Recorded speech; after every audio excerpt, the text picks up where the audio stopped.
राजस्थान में 5 विधानसभा सीटों पर उपचुनाव होने हैं। इसे लेकर भाजपा ने अपनी तैयारियां तेज कर दी है। वहीं कांग्रेस भी इन सीटों को अपने ही खाते में रखना चाहती है, लेकिन कांग्रेस संगठन में अभी भी नीरसता ही दिखाई दे रही है। खास तौर से अग्रिम संगठन सेवा दल या तो भंग पड़े हैं या निष्क्रिय हैं। इतना ही नहीं, राजस्थान कांग्रेस में लंबे समय से प्रदेश कोषाध्यक्ष का पद भी खाली पड़ा है और कुछ पीसीसी पदाधिकारी विधानसभा चुनाव से पहले पार्टी छोड़कर चले गए। ऐसे में देखा जाए तो कुछ को छोड़कर ज्यादातर प्रकोष्ठ और विभाग भी पिछले 4 साल से भंग पड़े हैं। वहीं विपक्ष के तौर पर कांग्रेस विधायकों के संख्या बल के हिसाब से सदन में तो मजबूती से मुद्दे उठा रहे हैं, लेकिन सड़कों पर संघर्ष की बात करें तो कमजोर संगठन के चलते पार्टी की गतिविधियां प्रभावित हो रही हैं। ऊपर से लेकर निचले लेवल तक कांग्रेस का संगठन फिलहाल निष्क्रिय पड़ा है।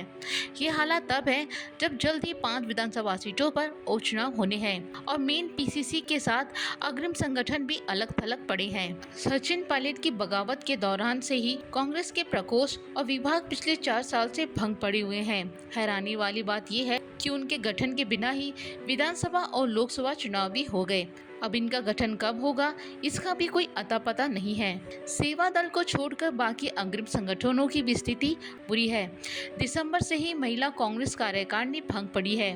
पिछले महीने एनयूसीआई की कार्यकारिणी को भंग कर दिया गया था। वहीं यूथ कांग्रेस ने निष्क्रिय पदाधिकारियों की छुट्टी करने का फैसला लिया। निष्क्रिय पदाधिकारी की रिपोर्ट तलब की गई है। मेन पीसीसी कार्यकारिणी में कई पदाधिकारी निष्क्रिय हैं। करीब 1.5 दर्जन पदाधिकारी तो विधानसभा चुनाव से पहले पार्टी छोड़कर ही चले गए थे, जिसमें प्रदेश सचिव, महासचिव जैसे पदाधिकारी शामिल थे। वहीं फंड का मैनेजमेंट देखने के लिए पार्टी में प्रदेश कोषाध्यक्ष का पद भी सीताराम अग्रवाल के भाजपा में चले जाने के बाद से ही खाली पड़ा है। गठन के बजाय पिछले दिनों पार्टी ने निष्क्रियता के पैमाने पर कई ब्लॉक और मंडल अध्यक्ष हटा दिए। कांग्रेस नेताओं का दावा है कि फिलहाल हर स्तर पर निष्क्रिय पदाधिकारियों को हटाने की कवायद जारी है।